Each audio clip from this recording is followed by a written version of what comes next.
अस्सलाम वालेकुम वरहमतुल्लाहि वबरकातुहू। मैंने आप लोगों के सामने में यहाँ पर दो ऑप्शन दिया, वाहिद और जमा।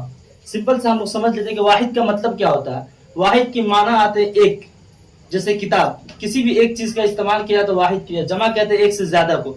यहाँ पे मैंने 10 ऑप्शन दिए हैं, आप उसे पढ़ लीजिए। देखते हैं यहाँ पर नंबर 1, ख्याल के मीनिंग क्या आता है। ख्याल, वाहिद को एक में ख्याल बोलते हैं, उसका जमा होगा ख्यालात। मंदिर मतलब एक मंदिर, मनादिर मतलब बहुत सारी मंदिर है। इसी तरीके से अदद, जमा होगी आदाद, वाहिद होगा जिद और जमा होगी अजदाद। इसका सन्फ होगा वाहिद और असनाफ होगा जमा।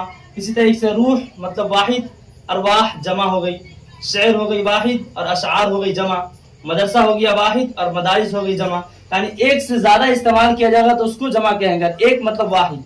इसी तरीके से असल, उसकी जमा हो गई उसूल। 10 का जो नंबर 10 है वो शायर, इसकी जमा हो गई शुरा। तो आप लोग चैनल को सब्सक्राइब करें और मेरे साथ जुड़े रहें।